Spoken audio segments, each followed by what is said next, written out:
Welcome to a Cofi with the FinTech Pod.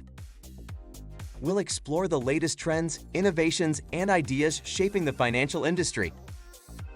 Join host Alex Irigoyen as he interviews leading experts in the field. Learn from top CFO, tech leaders, investors, and many more. Join us and get inspired.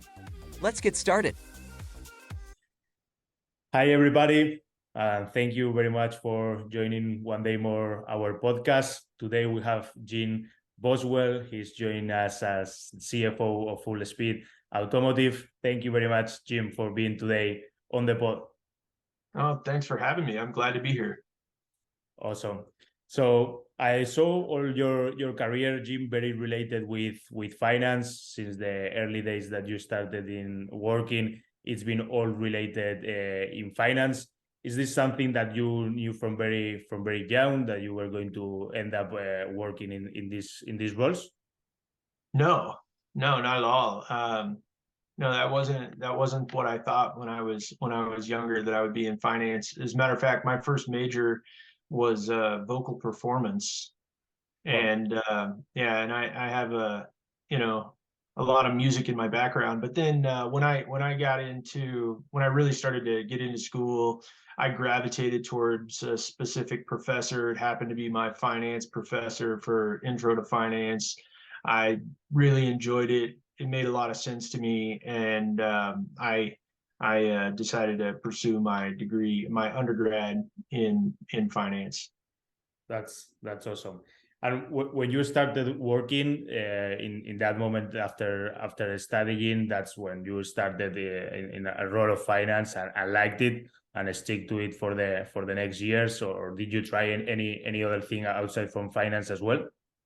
No, I would say, the first thing I did, it was funny. I started out right out of college with my finance degree and became a customer service representative. And it very quickly became apparent that I was going to be a collections agent. So having not known anything about that part of the world, I started, on a management track with a large company in collections, and I worked my hardest to get out of that position because collections is not the most fun thing to do. And I quickly got out of collections and went into the lending side of things. And I was, spent a little time, loaning money and working with car dealers for floor plan financing, and then retail customers for the retail side of things. But then after that, I had an opportunity to get into corporate finance, and I've stuck with that ever since. And it's worked out really well for me. It's been a great career path. Awesome. And all the way to CFO nowadays. Right. Now I will say, and I want to be real clear. Right now, I am the interim CFO, but who knows? We'll see what happens with that job. That's great. Thanks for sharing, Jim.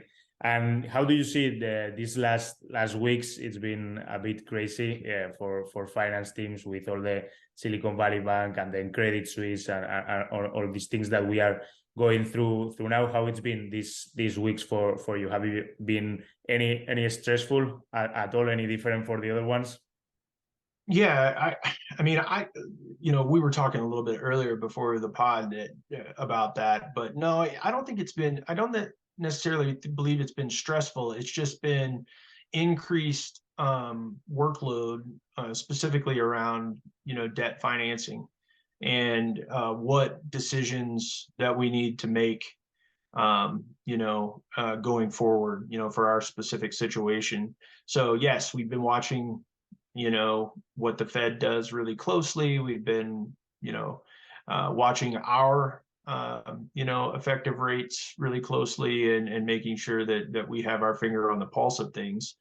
But mainly just trying to make sure that we make the best decision possible with the information that we have, which right now is, there's a lot of uncertainty in the markets because of the banking that you mentioned, and then also because of just the economic fundamentals. Is unemployment too low? Is inflation too high? How does that play in with what's going on with the banks, et cetera? Yeah. So I'm curious, you mentioned those external KPIs or those external indicators. So in a situation like the current one, what are those key KPIs that you try to track? They could be both internally for the organization and as well as you mentioned, those ones external. Yeah, I mean, in my particular role right now, we look at some industry specific KPIs to look at demand that we're seeing. Yeah. So for us, that's like miles driven, and also, you know, purchased oil. So those are a couple of things. And then, you know, with regard to, you know, banking, we really watch SOFR and not just today's rate, but also, you know, market expectations around SOFR, so forward curves, to understand, you know, how our debt structure looks. Yeah. So those, Jim, I'm curious, those external KPIs that you mentioned, the one of oil and miles driven, are those ones correlate a lot with the business that you are running? Can you use them, or do you as well have to use internal KPIs to foresee the future of the planning? Well, I would say most retail companies, and I'll speak more broadly, you know, internal KPIs are what we rely on. You know, our current demand forecasting in retail is Yeah.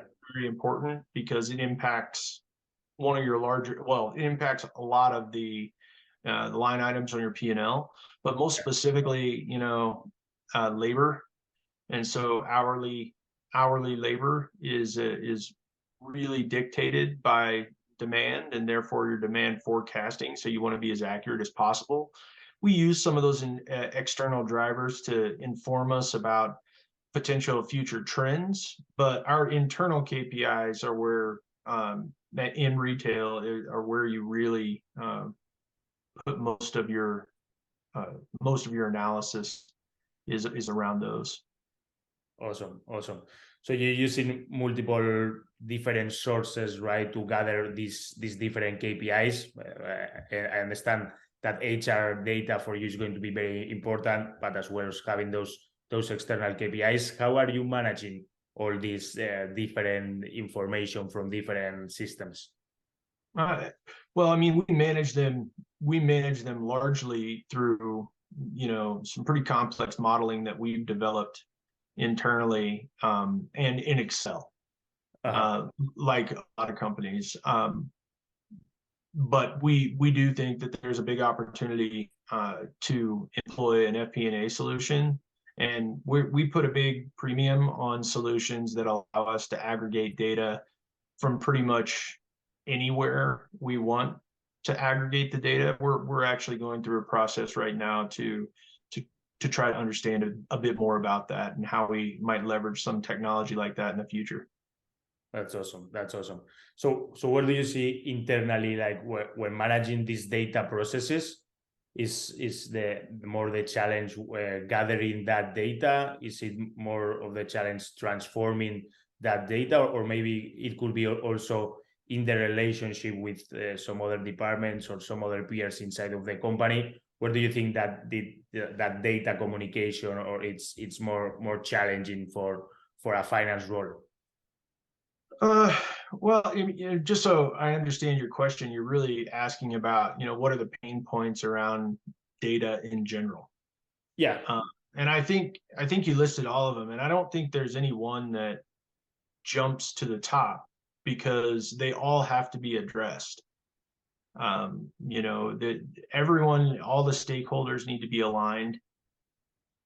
We need to make sure, of course, that our data is governed and it's in a state that we can use it reliably. And you know, we work really closely with our business partners to try to, you know, make sure that we get all of those components right. But I wouldn't say there's any one that stands out. Now, as an analyst, I think you would get a different answer. As an analyst, I think they would say, well, you know, getting the data, manipulating the data. So, doing ETL or ELT on the fly, or building your own data models on the fly from, data from disparate sources would take up a lot of their time. Yeah, but in a higher level, that pain might be more, let's say, in that relationship with the other stakeholders. I think no, I don't think there's one that really jumps out as the biggest pain point. Yeah. I think it's the combination. It's just how do you manage data, as a project, as a program in your organization involves all those factors. And so I don't think there's one that is necessarily a bigger pain point than the other. They're just all things that we have to address in order to get our environment where it needs to be. Awesome. Yeah, that makes total sense. So as a finance role, definitely managing all this data from different sources, and connecting with the different stakeholders in the company is one of the challenges that we face now, right? Because there's already every day more available data, more data sources, right? That we have to connect and to handle. Where would you say in the office of the CFO, in the current situations, are the other challenges that companies or finance teams are facing besides from the data management? Um,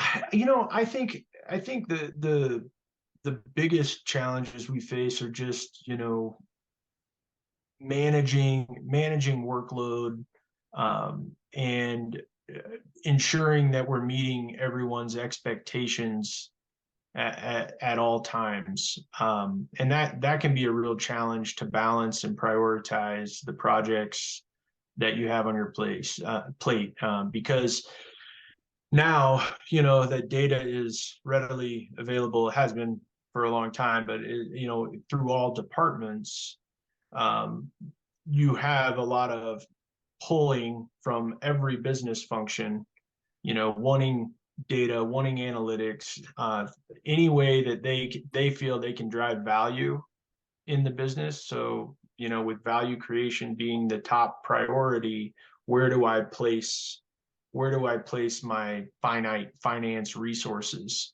I think that's those are the biggest decisions you have to make day to day, is am I applying my resources where they need to be?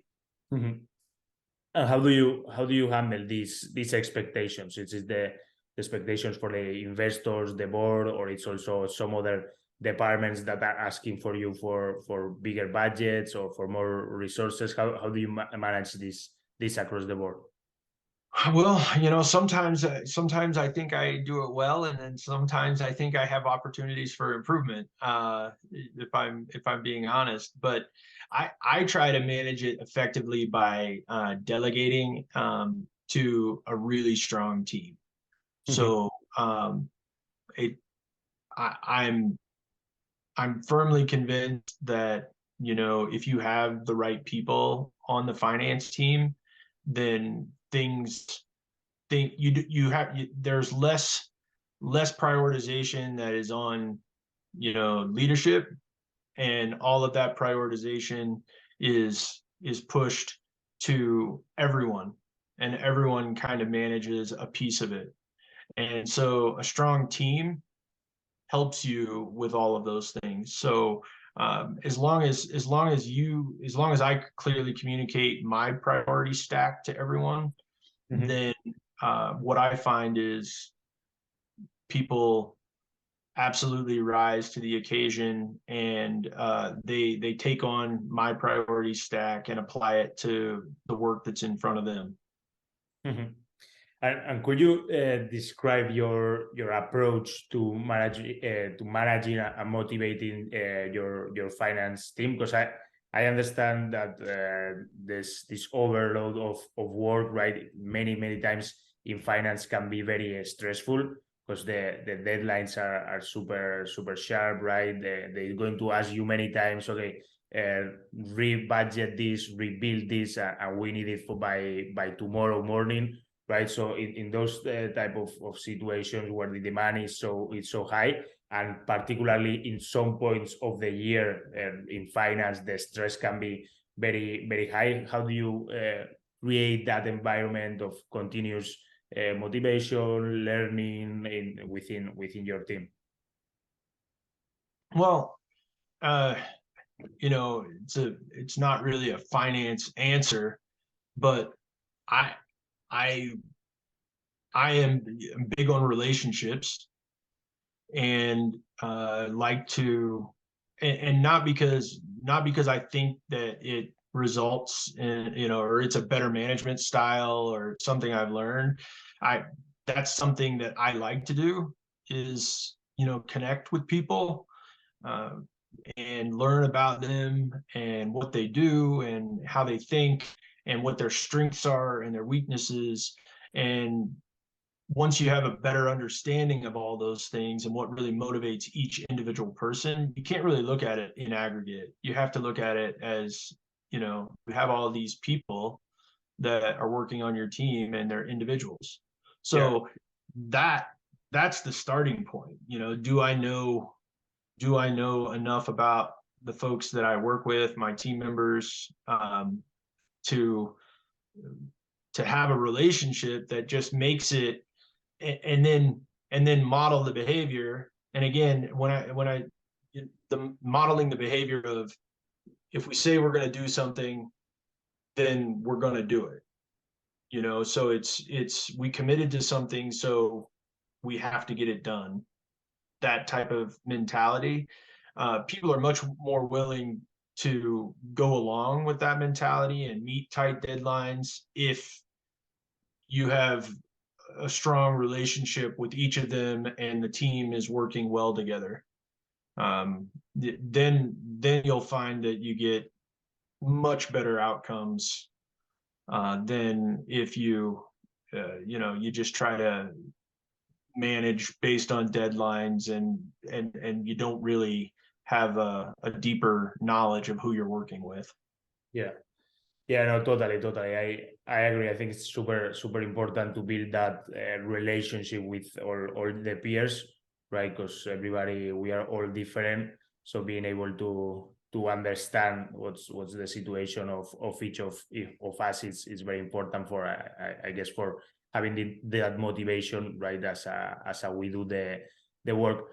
I'm curious, is this learnings something that you got from your past experience from other finance directors, or how did you create that let's say management style that you are applying right now? It's been in the business school, it's been in the books. You mean some, but some of it is just how I'm wired. And I'm not saying it necessarily comes easy to me, but I genuinely like getting to know people. I mean, probably as evidenced by the fact that I'm willing to put myself out there and do this podcast. I like networking. I like meeting people. So that is just something that I like to do. And and we already have a common ground in that most of us have a finance background, so there are easy connection points for us to talk about, to stimulate each other intellectually, and so having those conversations just kind of naturally lends itself to building relationships. But I don't think it's anything that I've necessarily learned from books. I mean, I may have actually learned more from, my background in sports, in that, if you get everybody thinking the same way, and if you get everybody believing in the same goal, and that each individual's contribution adds value, tremendous value, and it all carries the same weight, then outcomes are better, as I mentioned earlier. So that's I think, it's just been life learning. And then of course I've had some good absolutely had some good people in my life that have reinforced that along the way, and been involved with some great organizations that live those values. Yeah. What sport were you, Jim, practicing? Oh, I played soccer. You would absolutely call it football. Yeah. Uh, yeah. And my son plays now, and we have season tickets to our local MLS team, so we're a big soccer family. That's awesome. That's awesome. Yeah, I play all my life soccer, and now here in Austin, there's a large community of soccer people. So it's been great to practice in here as well. It's definitely growing a lot in the US, I would say, in the last couple of years. Absolutely. And when we're Colorado Rapids fans, so when Austin comes to Colorado, they always bring a big group of traveling supporters. So it's always a fun game. So yeah, Austin's a great place for soccer right now. Yeah. And also, I think the World Cup in 2026, I think that's going to be in here. If I'm not wrong, that's going to be a good year for the U.S. national team. I I, bet. hey, I hope so. I hope so. But I'm not. I got my fingers crossed. We have a lot of work. We have a lot of work to get there. But we played pretty well. We played pretty well this last year. Maybe we see Spain versus the U.S. at the Oh, final. That would be great. oh, that would be amazing. That would be amazing. That's awesome. So I'm curious, Jim. You mentioned that with your finance peers, you try to stimulate or to challenge each other to learn new things. How is that happening? Right? Is it through news that you are seeing? Do you get the information from other resources? Okay, we should learn about this, or we should try to apply these technologies. Does that happen? That challenging between the finance peers? Yeah, I'm yes. We are. I'm very tech forward. Um, I took something from an author I read a long time ago, Paul Bogue, but digital by default. So if it's something that can be done with technology, I have a tendency to try to lean into it. And so and this is just one aspect of that, but pushing my part of the organization to learn about the technologies, oftentimes what we already have available to us that we're not utilizing fully. Mhm.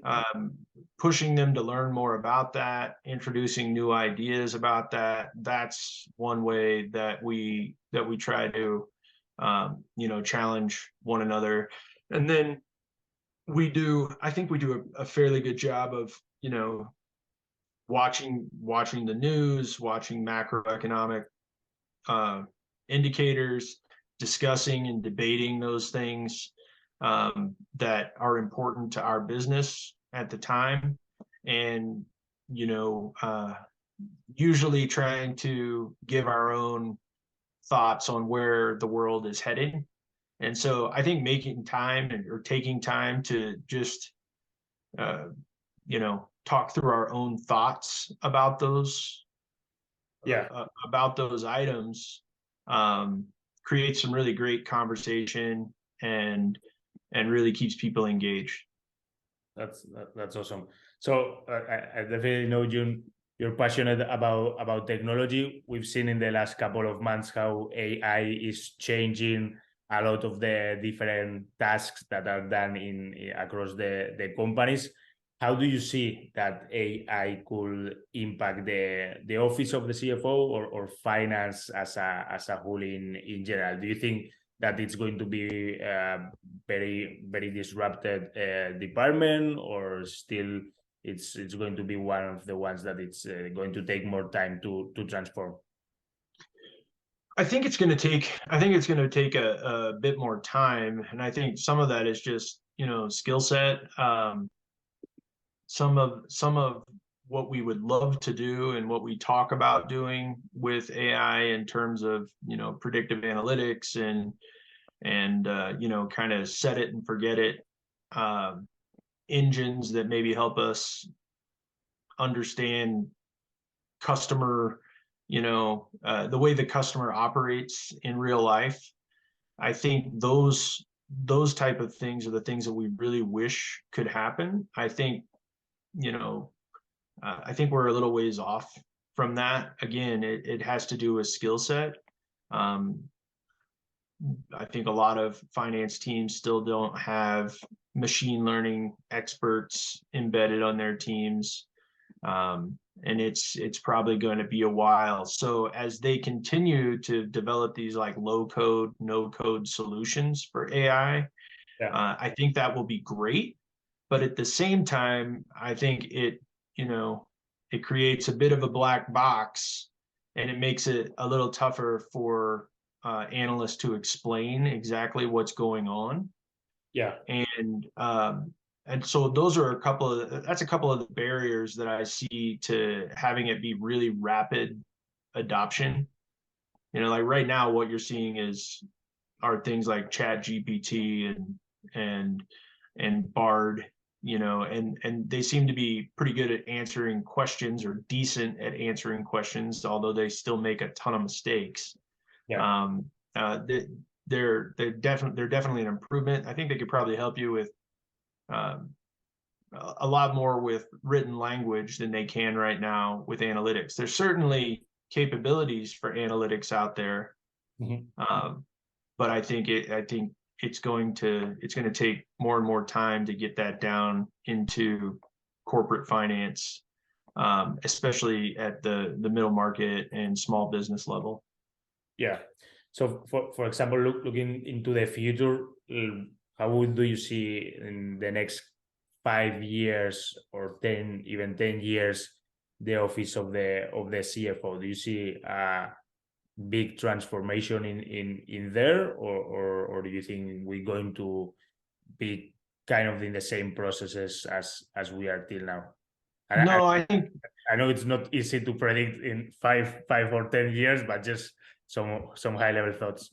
No, it seems to really be picking up steam. And as a matter of fact, we were just talking the other day about the evolution of FP&A systems, and you started off with like something like Cognos TM1, or some of these older legacy systems, and that did that Hyperion, and then it moved. I guess about maybe 10 or 15 years ago, you started to see Adaptive Insights, you started to see Anaplan and some systems like that. And then now I think we're starting to see, this next generation of FP&A software that is much more in line with how the business really operates, which is largely Excel based. Excel is still, the largest skill set is in Excel. There's a huge pool of talent, as a result. So people and then the end users in the other departments who are only involved in the budgeting forecasting process in a lot of companies once 4 times a year, those type of tools that are coming on the scene now are embedding more and more artificial intelligence in them that allow us to kind of look into the future a bit further, make it easier for us to retrieve the data, first of all, and then spend a lot more time on analytics. And like I said, I think that over the next 5 to 10 years will continue to grow really rapidly. And I think at least that part of the business will absolutely be a lot different 10 years from now. I think accounting is I think they're a little further along on that path than FP&A is. Yeah, that's super helpful, Jim. So finally, I don't want to take all of your time. For those folks trying to pursue a career in finance, what do you think are the skills that they should be focusing for if they want to grow and have a successful career within the finance world? I think critical thinking and curiosity are the two most important skills. You have to be able to, you have to have like a natural desire to want to look at the data, understand what it means, how it could impact the business going forward. I think that's really important. And then the analytical skills, you know, the critical thinking to challenge your own assumptions, you know, before others challenge them.